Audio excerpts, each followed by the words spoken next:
Hello friends, నేను శరణ్యాని. ఇవాళ 7 అడుగుల బంధం 143వ భాగం చదువుకుందాము. రాసిన వారు మీనా ముక్తేశ్వర్ గారు. రాజశేఖర్ నిలయం సందడిగా ఉంది.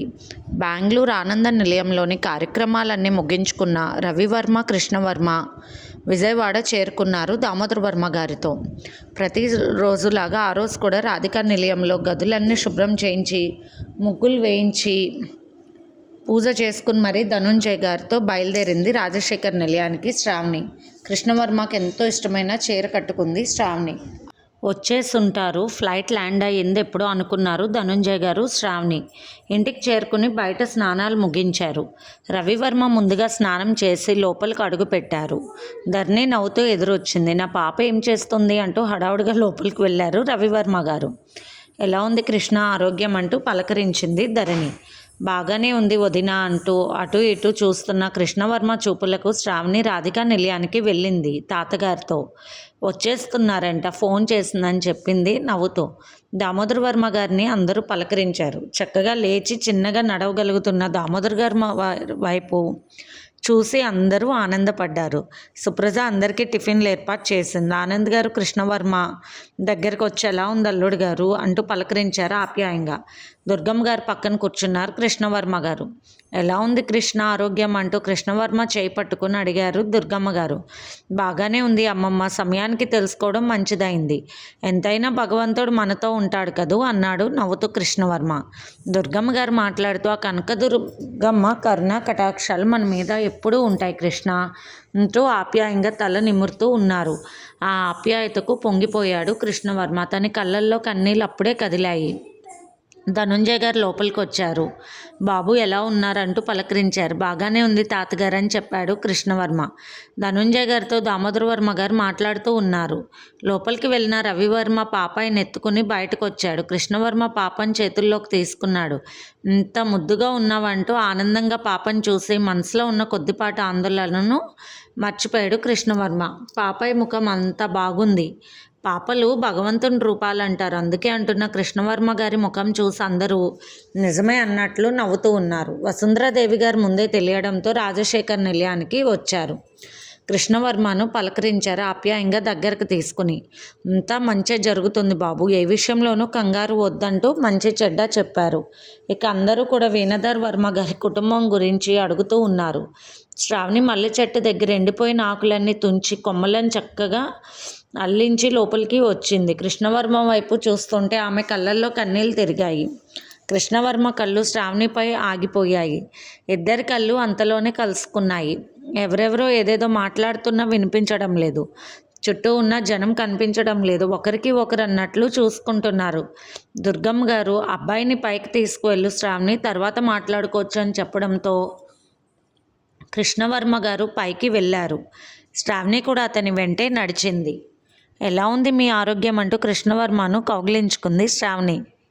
వద్దు వద్దు, ఆడవాళ్ళతో యుద్ధం అప్పుడే చెయ్యొద్దు అన్నారు డాక్టర్లు అంటూ కొంటగా చెప్పాడు కృష్ణవర్మ.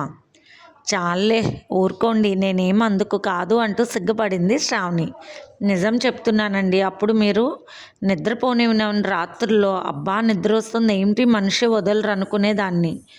కానీ మీరు ఊరు వెళ్ళిన తర్వాత నాకు నిద్ర కరువైంది. అసలు నిద్ర నన్ను ఆవహించలేదు ఎప్పుడు అంటున్నాం.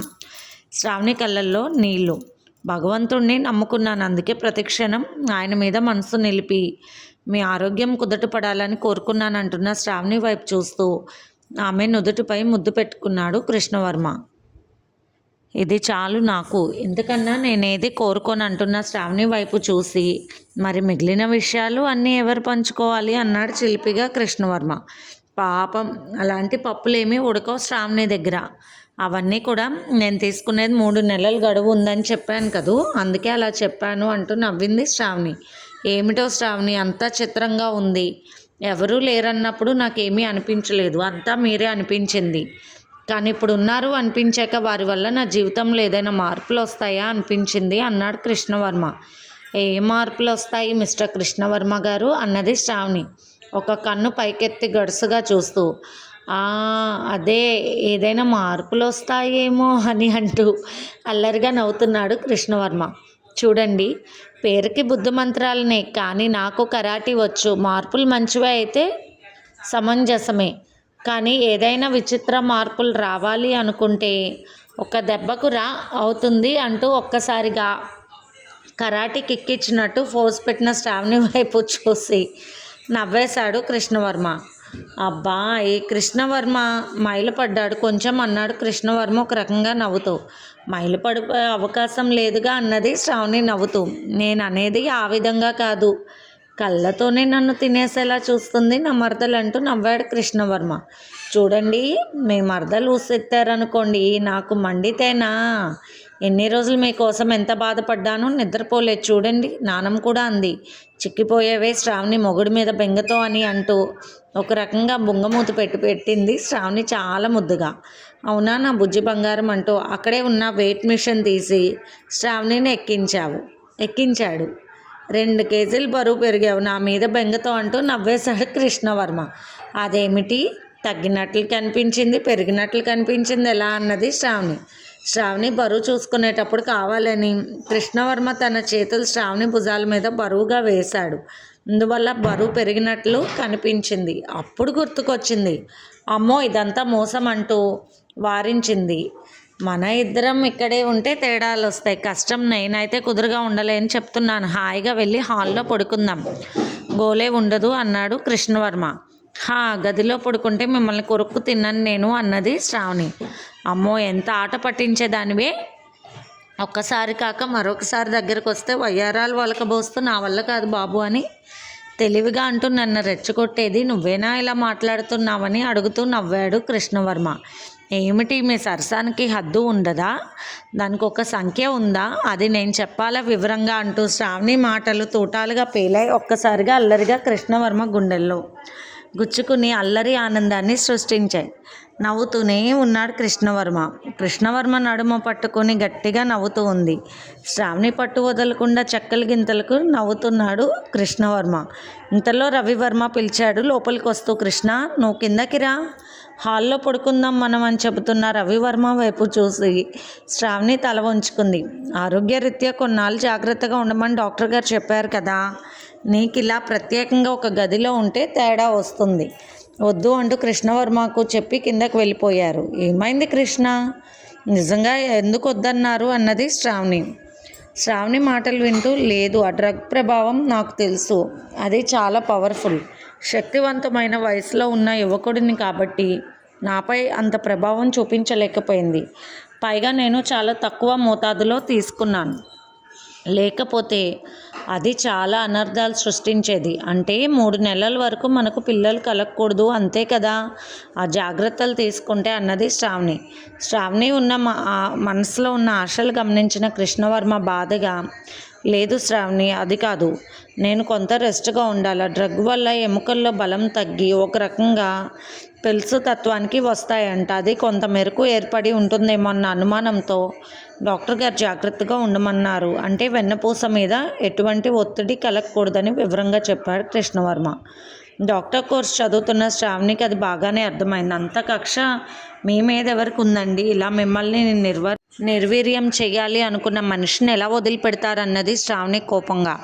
తెలియదు శ్రావణి, ఎవరో తెలిసిన తర్వాత అప్పుడు ఉంటుంది వారికి సరైన శిక్ష, అది మామూలుగా ఉండదు, పోరాటాలు ఏమీ ఉండవు, సరిగ్గా బుద్ధి చెబుతాను అన్న కృష్ణవర్మ మాటలకు బాధగా కళ్ళు తుడుచుకుంది శ్రావణి.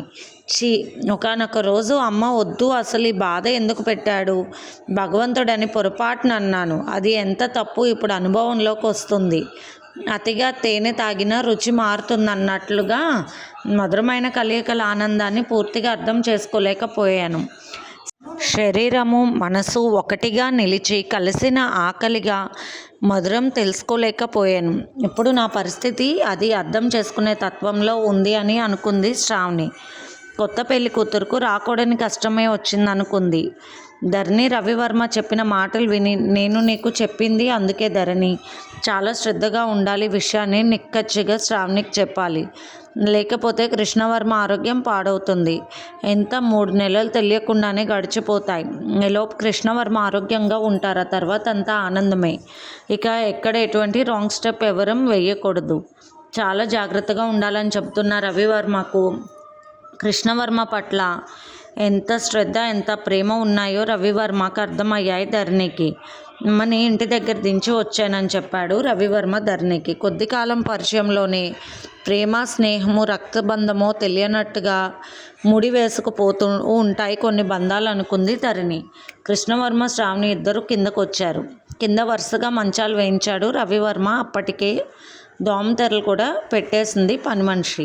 ఎవరికి వారు తమకు దోమతెర ఏర్పాట్లు చేసిన పక్క మీదకు వెళ్ళిపోయారు. రవివర్మకు, కృష్ణవర్మకు, దామోదర్ వర్మ గారికి నిద్ర పట్టేసింది. అలసిపోయి ఉన్నారు వారు మానసికంగా. ఒక రకంగా ఇక్కడే రాజశేఖర్ నిలయంలో వారికి ప్రశాంతంగా నిద్ర పట్టింది. ధరణి శ్రావణితో మాట్లాడుతోంది. శ్రావణి ధరణి దగ్గర మంచం వేసుకుని పడుకుంది లోపల. జాగ్రత్తగా ఉండాలని చెప్పారు బావగారు. డాక్టర్ గారు మరీ చెప్పారంట ఈ విషయంలో. ఒక్కోసారి చాలా పెద్ద ప్రమాదం ఏర్పడే అవకాశం కూడా ఉంటుందని రవివర్మ చెప్పిన విషయాలు చెప్పినట్టుగా చెప్పింది ధరణి. అమ్మో అన్నది శ్రావణి. అవును, అందుకే జాగ్రత్తగా ఉండమంటున్నారు రవివర్మ గారు అని చెప్పిన ధరణి మాటలకు జాగ్రత్తగా ఉండాలి తను అనుకుని అలాగే నిద్రపోయింది. మరుసటి రోజు ఉదయమే రాధికా నిలయానికి వెళ్ళారు కృష్ణవర్మ, శ్రావణి. పని మనిషితో ఇల్లు శుభ్రం చేయించి పూజలు చేసింది శ్రావణి. తర్వాత కృష్ణయ్య ముందుంచిన ఒక రకమైన పూసల దండల వంటివి తీసి ఒకటి కృష్ణవర్మ మెడలో వేసింది, మరొకటి శ్రావణి తన మెడలో వేసుకుంది. ఇవి స్వామివారు మనకు విధించిన నియమానుసారంగా ఉండాల్సిన రోజులు. ఈ దండలు మన మెడలో, అది 90 రోజులు మనం ఈ మాలలు ధరించాలి, పవిత్రంగా ఉండాలి, భగవంతుడిని ఆరాధించాలి. ఇదిగోండి పుస్తకం, ప్రతిరోజు కృష్ణనామాన్ని రాయండి. మీరు కూడా 108 సార్లు, నేను కూడా అంతే, ఖచ్చితంగా 108 పేజీలు ఉన్నాయి. 90 రోజులు 90 పేజీలు అయిన తర్వాత మిగిలిన పేజీలు కూడా అదే ఆఖరి రోజు రాసేద్దాం, సరిపోతుందని నిర్ణయించుకున్నారు. నిబంధనలు అనేవి వారే అనుకున్నారు ఇద్దరు కూడా. కృష్ణయ్య వేలకు అలంకరించిన ఉంగరాలు 2 తీసి ధరించారు. ఈ ఉంగరాలు మన వేలకు ఉన్నంత వరకు మనము చాలా నియమ నిష్ఠాలతో ఉండాలని నిర్ణయించుకున్నారు. భగవంతుడికి ఇద్దరు కూడా మనస్ఫూర్తిగా నమస్కరించుకున్నారు. తప్పులుంటే క్షమించమని కోరారు. దామోదర్ వర్మ గారు ధనుంజయ గారితో కలిసి, ఆనంద్ గారితో కలిసి వచ్చారు. కృష్ణుడి ముందు దండం పెట్టుకుంటున్న భార్యాభర్తలు ఇద్దరిని చూసి నిట్టూర్చారు దామోదర్ వర్మ గారు. రాజశేఖర్ నిలయంలోనే 3 నెలలు ఉండాలి దంపతులు, విడిగా రాధికా నిలయంలో ఉండకూడదని చెప్పాడు రవివర్మ. అందుకని అలాగే ఉంటున్నారు. కృష్ణవర్మ తన ఫ్రెండ్ శివరాంకు ఫోన్ చేసినా కూడా తీయడం లేదు. హాస్పిటల్కి వెళ్ళి కొద్ది పనులు చూసుకుంటూ ఉంటున్నాడు కృష్ణవర్మ. శ్రావణి కాలేజీకి వెళ్తుంది. ఉదయం రాధికా నిలయంలో అన్ని విషయాలు చూసుకోవడం, పూజలు చేసుకోవడం, తర్వాత ఎవరి విధులకు వారు వెళ్ళడం, తర్వాత రాజశేఖర్ నిలయంలో భోజనం, ఇక మరలా ఉదయమే రాధికా నిలయానికి వెళ్ళేది. అలా కృష్ణవర్మ, శ్రావణి వెళ్తున్నప్పుడు కూడా పెద్దవాళ్ళు ఎవరో ఒకరు వెళ్తున్నారు తోడు. కృష్ణవర్మ గురించి చాలా జాగ్రత్తలు తీసుకుంటున్నాడు రవివర్మ. దామోదర్ వర్మ గారు మనవడికి ఆరోగ్యం బాగుండే వరకు తను ఎక్కడికి వెళ్ళకూడదని నిర్ణయించుకున్నారు. ఆయన కూడా అయితే రాధికా నిలయంలో లేకపోతే రాజశేఖర్ నిలయంలో ఉంటున్నారు. అన్ని పనులు శ్రద్ధగా చూసుకుంటున్నారు పెద్దవారిగా. రవివర్మ భరద్వాజకు ఫోన్ చేశారు. ఇంకా కొన్ని డీటెయిల్స్ ఉన్నాయి రవివర్మ, అవన్నీ కన్ఫర్మ్ అయ్యాక నేను మిమ్మల్ని కలుస్తానని చెప్పాడు స్పెషల్ ఆఫీసర్ భరద్వాజ. రవివర్మ తన ఫ్యాక్టరీ వర్క్లు చూసుకుంటూ సాయంత్రానికి రాజశేఖర్ నిలయానికి వస్తున్నారు. అందరూ భోజనాలు పూర్తయిన తర్వాత రాత్రి ఎప్పటిలాగానే అందరికీ హాల్లో దోమతెర పడకలు ఏర్పాటు చేశారు. కృష్ణవర్మకు కాస్త ఇబ్బందిగా ఉంది. శ్రావణితో కనీసం మాట్లాడవచ్చు కదా, పక్కనే పడుకుంటే ఆ వెచ్చదనానికి నిద్ర పడుతుంది. తప్పేం జరుగుతుంది? అన్నయ్య మరీ జాగ్రత్తలు తీసుకుంటున్నారు అని ఒక రకంగా చిన్నవాడిలాగా అనుకుంటున్నాడు. నా ఆరోగ్యం పట్ల అన్నయ్య చాలా జాగ్రత్తలు తీసుకుంటున్నారని అంతలోనే సంతోషిస్తూ ఉంటాడు కృష్ణవర్మ. తోడపుట్టిన వారికే ఉండని శ్రద్ధ రవివర్మకు ఉండడం నిజంగా కృష్ణవర్మకు తన అదృష్టంగా భావిస్తున్నాడు. ఈ శ్రావణికి బుద్ధి లేదు. నాకు బాగోనప్పుడు అంత అందంగా రెడీ అవ్వకపోతే ఏమైంది? మనసులో ఒక రకంగా అల్లాడిపోతుంది. అవును, కొత్త పెళ్లి కొడుకుని పొద్దసలే తెలియని రోజుల్లో ఈ విధంగా జరగడం అయ్యో హతవిధి అనుకుంటున్నాడు కృష్ణవర్మ. ఆ రోజు శ్రావణి గోరింటాకు పెట్టుకుని అందంగా చాలా బాగా పండింది కదా నానమ్మ అని దుర్గమ్మ గారికి చూపిస్తుంది. బాగా పండింది, మీరు నీకు ఎటువంటి మొగుడు దొరికాడు? అంత అందమైన వాడు, మంచివాడు దొరికాడు, అందుకే మరింత బాగా పండిందంటూ దుర్గమ్మ గారు నవ్వుతూ ఉన్నారు. కృష్ణవర్మ శ్రావణి చేతుల వైపు, ఆమె ముఖం వైపు చూస్తూ బాగా పండింది, కాస్త దగ్గరకు వచ్చి కూర్చుంటే ఏమవుతుంది అనుకుంటున్నాడు మనసులో కృష్ణవర్మ. ఇది భలే ఉంది, కొత్త జంటకు అసలు అడ్డు అదుపు ఉండదు, అటువంటిది తమకి ఇటువంటి అడ్డం వచ్చింది, అది కూడా తన అజాగ్రత్త వల్ల వచ్చింది అనుకుంటూ అందరూ ఏమనుకుంటారు అని శ్రావణి దగ్గరకు చూపులు వెళ్లకుండా మామూలుగానే చూపుల్లో కానీ ప్రవర్తనలో కానీ మార్పు లేకుండా చాలా జాగ్రత్తగా ఉంటున్నారు కృష్ణవర్మ. రవివర్మ మాట్లాడుతూ, కృష్ణవర్మ నిద్ర పట్టకపోతే ఏదో ఒకటి తెలుసనివి టాబ్లెట్ చిన్నది వేసుకో, డాక్టర్వే కదా, అంతేకాని డిస్టర్బ్ అవ్వద్దు, 3 నెలలు ఎంతలోకి తిరిగి వస్తాయంటే ఎప్పటికప్పుడు చెబుతున్నాడు. తెలియని వాడిని కాదు అంటూ చెబుతూనే ఉంటున్నారు రవివర్మ. మీరు చెప్పిన నన్ను మరీ చెడగొడుతున్నారు అన్నయ్య అంటూ నవ్వేశాడు కృష్ణవర్మ. మధ్య మధ్యలో దేవా మాట్లాడడం, గీతిక శ్రీనివాసరావు గారు దేవిక అందరితో మాట్లాడడం జరుగుతుంది. శ్రీనివాసరావు గారి దంపతులకు ఏమీ తెలియవు. దుర్గమ్మ గారు ధనుంజయ గారితో కూర్చుని కృష్ణవర్మకు శ్రావణికి పెళ్లికి లగ్నాలు పెట్టుకునేటప్పుడు పంతులు గారు అన్న మాటలు గుర్తుకొస్తున్నాయి. శ్రావణి జాతకంలో ఏదో చిన్న దోషం ఉందని, అప్పుడు కూడా గౌతమి తులసి ఆకుపసరతో ఆమెకు అభ్యంగ స్నానాలు చేయించాము, గుర్తుందా? ఆ విషయం గురించి కాస్త కనుక్కుంటే మంచిదేమో అనిపిస్తుంది నాకు ఇప్పుడు అంటూ ఆవేదనగా మాట్లాడుతున్నారు దుర్గమ్మ గారు. ఆ మాట దామోదర వర్మ గారు విన్నారు. నిజమే, ఆ విషయం శ్రద్ధగా తెలుసుకుంటే పోతుందనుకుని పంతులు గారిని పిలిపించారు. కొత్త దంపతుల విషయంలో ఇలాంటి అడ్డంకులు వచ్చాయి. మీరు అప్పుడు లగ్గాలు పెట్టేటప్పుడు ఆ విషయాన్ని ప్రస్తావించారు. శ్రావణికి ఉన్న దోషం, వాటి గురించి కాస్త శ్రద్ధగా చూసి అందుకు పరిహారంగా ఏదైనా పూజలు ఉన్నాయేమో చూడండి అంటూ చెప్పారు దామోదర వర్మ గారు. పిల్లలు ఎలాగో జాగ్రత్తలోనే ఉన్నారు, మీరు ఎటువంటి పూజలు చేయించిన ఇబ్బంది ఉండదని చెప్పారు దుర్గమ్మ గారు. పంతులు గారికి అన్ని విషయాలు అర్థమయ్యాయి. అయినా మరొకసారి శ్రావణి కృష్ణవర్మ జాతకాలను కలిసి చూశారు. అన్నీ చూసిన పంతులు గారు దామోదర వర్మ గారు అమ్మవారికి 101 కలశాలతో అభిషేకం చేయించండి, గంగా యమున కృష్ణా నదుల నీటి సంగమంతో అమ్మవారికి అభిషేకం ఉత్సవం జరిపించాలి అంటూ ఆయన కొన్ని పూజా విధి విధానాలు చెప్పారు. 41 రోజులు దంపతులిద్దరూ చక్కగా ఆచారంగా ఉండి ప్రతిరోజు అమ్మవారి దర్శనం చేయడం కూడా మంచిదని మిగిలిన విషయాలు కూడా చెప్పారు. ఆఖరి రోజున అన్ని పూజా కార్యక్రమాలు మనం అనుకున్న విషయాలు విధి విధానంగా తీర్చాలి. మొట్టమొదటిసారిగా పూజ విఘ్నేశ్వరుడికి చేయించాలి. 101 కలశాలలో 3 నదుల కలిసిన నీటితో అమ్మవారికి అభిషేకం జరిపించి పూజలు ప్రారంభిద్దాం అని మొత్తంగా చెప్పారు పంతులు గారు. సరిగ్గా వారం రోజుల తర్వాత మంచి ముహూర్తం ఉంది. ఆ సమయం నుండి ప్రారంభించుకుంటే బాగుంటుంది. ఆ నక్షత్రం భార్యాభర్తలు ఇరువురికి బాగుంది. మరొక మాట, తల్లి నక్షత్రంతో బిడ్డ పుడితే ఇక కృష్ణవర్మకు ఏ ఆపద ఉండదు. వారిద్దరి అన్యోన్య దాంపత్యానికి, వారి సుఖ సంసారానికి నూరేళ్ళు ఏ అడ్డంకులు ఆపదలు రానే రావని చెప్పారు. అది ఎలా సాధ్యపడుతుంది? దుర్గమ్మ గారు అడిగారు. స్త్రీ పురుషుల సంగమం గురించి కొన్ని లగ్నాలు నిర్ణయించుకున్నారు. ఆ లగ్నాలలో బిడ్డ కానీ కడుపున పడితే మనకు అనుకూలమైన నక్షత్రాల్లో బిడ్డ జన్మిస్తుంది. అందువల్ల ఇబ్బంది ఉండదు. మొదటి సంతతి వల్ల శ్రావణి జాతకంలో ఉన్న దోషాలు మటుమాయం అవుతాయి. ఎటువంటి చెడు జరగకుండా ఇప్పుడు మనం చేస్తున్న ఈ 41 రోజుల వ్రతం నిర్విఘ్నంగా చేసుకుంటే సరిపోతుంది. మీరు కొన్నాళ్ళు బిడ్డలు వద్దు అని అనుకోవడం అంత మంచిది కాదు. మొదట బిడ్డ పుట్టిన జాతక లగ్నంతో తల్లికున్న దోషం పోతుంది, తండ్రికి సంతోషం సిద్ధిస్తుంది అని చెప్పారు. అన్ని విషయాలు అన్నీ వింటున్న కృష్ణవర్మకి ఏదో బాధగా ఉంది. అమ్మో, శ్రావణి దగ్గర కూర్చొని మాట్లాడడం, తన ఒడిలో పడుకోవడం, తనకు దగ్గరకు తీసుకునే విషయం కూడా తప్పేనా అని బాధపడుతూ ఉన్నాడు. మనిషి తత్వం అంటే ఏదైనా వద్దు అంటే పదే పదే అదే కావాలనిపిస్తూ మనసును అల్లరి చేస్తూ ఉంటుంది. ఆ విధమైన బాధలో ఉన్నాడు కృష్ణవర్మ చెప్పాలంటే. శ్రావణికి అలాగే ఉన్నా బయటపడకుండా ఉంది. కానీ ఆమె భక్తిగా కృష్ణ పరమాత్మను పూజించుకుంటూ ఉంది మనసులో. ఆ రోజు రాత్రి కూడా అందరూ పడుకుని ఉన్నారు. రవివర్మ కృష్ణవర్మ పక్కనే పడుకుని ఉన్నాడు మంచం వేసుకుని. రాత్రి అలాగే చిన్న మాత్ర వేసుకుని నిద్రపోయాడు కృష్ణవర్మ. తెల్లవారుజామున మెలకువ వచ్చింది. దుప్పటి ముసుగు వేసుకుని రవివర్మ హాయిగా నిద్రపోవడం గమనించారు. అందరూ నిద్రపోతున్నారు. పాపాయి వదిన అమ్మమ్మ గారి గదిలో ఉన్నట్లు తెలుస్తుంది. అక్కడే పాపాయి చిన్నగా కేరింతలు కొట్టడం వినిపిస్తుంది. అంటే గదిలో శ్రావణి ఒక్కతే ఉందనుకున్న కృష్ణవర్మ చిన్నగా గదిలోకి వెళ్ళాడు. మళ్ళీ పూజలు వ్రతాలు నిష్టలు అటువంటప్పుడు అస్సలు దగ్గర కూడా తీసుకునే ధైర్యం ఉండదు. అది ఏదో ఇప్పుడే తనను గుండెల్లో హత్తుకోవాలి, తనను ముద్దులు పెట్టుకోవాలి, ఇంకా అంతవరకే, అంతకు మించి ఆలోచించకూడదని అనుకుని చిన్నగా లోపలికి వెళ్ళి తలుపులు వేశాడు కృష్ణవర్మ. బెడ్ లైట్ వెలుగులో హాయిగా ముసుగు పెట్టి ముడుచుకుని ఎంత హాయిగా నిద్రపోతుందో. నేను నిద్రపోక అల్లాడిపోతున్నాను. శ్రావణి మామూలు పిల్ల కాదు, నిజంగా అల్లరి పిల్ల అని అనుకుంటూ మెల్లగా పక్కన పడుకున్నాడు కృష్ణవర్మ. శ్రావణి, అందుకే అలా నిద్రపోతున్నావు? ఎలా నిద్రపడుతుంది నీకు? అబ్బా, నాకైతే నిద్ర పట్టక మత్తు మాత్ర వేసుకుంటున్నాను. అయినా తెల్లవారుజాముకి మెలకువ వచ్చేసింది.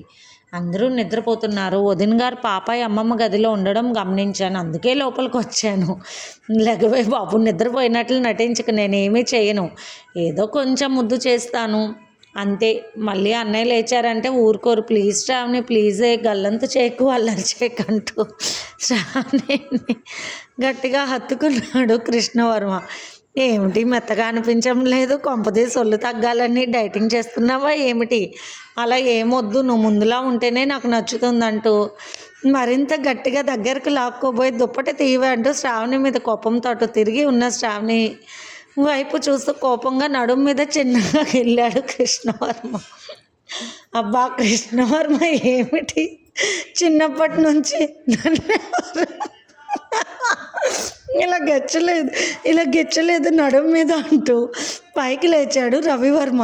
అయ్యో అన్నయ్య, మీరు క్షమించండి అంటూ పైకి లేచాడు గబుక్కుని కృష్ణవర్మ. నువ్వు లోనకు రావడం గమనించాను కృష్ణ, అందుకని ముడుచుకుని ఒక పక్కకు తిరిగి పడుకున్నాను అంటూ నవ్వేశాడు రవివర్మ. అది కాదన్నయ్య, ఏమీ లేదు. శ్రావణి నిన్న కొద్దిగా నీరసంగా కనపడింది, పలకరిద్దామని వచ్చాను అంతే అన్నాడు కృష్ణవర్మ. అవునవును, పలకరించాలని అంత గట్టిగా ఉండడం మళ్ళీ ఉడుము పట్టుబడితే మగవాడిని నాకే ఏదోలా అనిపించింది అంటూ నవ్వుతున్న రవివర్మ వైపు చూసి కృష్ణవర్మ నవ్వేశాడు. ఇంతలో లోపలికి రాబోయిన ధరణి అది గమనించి శ్రావణిని లేపి ఆ దృశ్యం చూపించింది. అస్సలు నవ్వు ఆగడం లేదు శ్రావణికి.